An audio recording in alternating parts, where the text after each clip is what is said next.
جمعية الدعوة والإرشاد وتوعية الجاليات بمحافظة بدر. الحمد للہ رب العالمین والصلاة والسلام علی اشرف الانبیاء والمرسلین اما بعد۔ محترم بھائیو، مسلمان کے حقوق میں سے ایک حق یہ ہے کہ اس کی تکفین اور تدفین کے اندر مدد کی جائے، کیونکہ کسی بھی مسلمان کو کفن دینا اور اس کی تدفین کا اہتمام کرنا یہ اس قدر ضروری ہے کہ شریعت نے کہا وراثت بعد کے اندر تقسیم کی جائے، باقی معاملات بعد کے اندر نپٹائے جائیں، قرض بعد کے اندر ادا کیے جائیں، پہلے اس کی تکفین اور تدفین کا اہتمام کیا جائے۔ مسلمان کی تکفین اور تدفین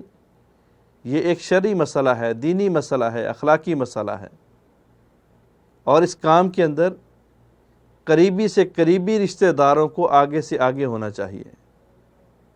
بالخصوص جب میت کو غسل دینے کا وقت آتا ہے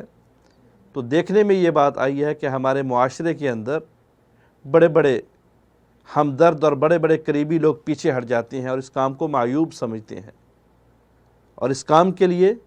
لوگ رکھے ہوئے ہیں جن کو حقارت کی نظر سے دیکھا جاتا ہے کہ ان لوگوں کا کام، ان کے آباء و اجداد کا کام اور ان کی نسلوں کا کام یہ ہے کہ یہ مردوں کو نہلاتے ہیں۔ حالانکہ مردے کو نہلانا شریعت نے اس بات کا حکم دیا ہے۔ نبی علیہ الصلوۃ والسلام نے فرمایا جب کوئی آدمی فوت ہو جائے تو چاہیے کہ اس کو اس کا قریبی سے قریبی آدمی غسل دے۔ اگر اس کو طریقہ نہ آتا ہو، اس کو طریقہ معلوم نہ ہو، تو پھر ایسے آدمی کے ذمہ یہ ذمہ داری سپرد کی جائے جو امانت والا ہو اور تقوی والا ہو۔ نبی علیہ الصلوۃ والسلام نے حضرت عائشہ سے فرمایا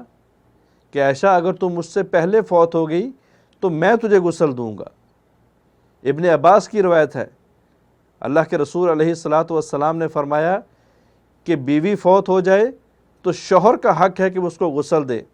اور اگر شوہر فوت ہو جائے تو بیوی کا حق ہے کہ اس کو غسل دے۔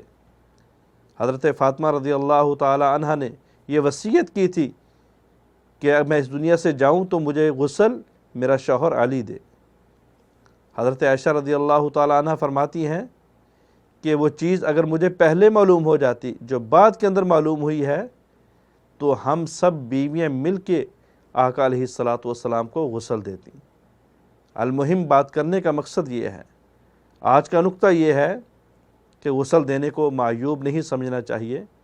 غسل کا طریقہ سیکھنا چاہیے، اور اپنے رشتہ داروں کو، اپنے دوست و احباب کو، اپنے قریبیوں کو، اور بالخصوص اپنی بیوی کو غسل اپنے ہاتھوں سے دینا چاہیے۔ اللہ عمل کی توفیق عطا فرمائے۔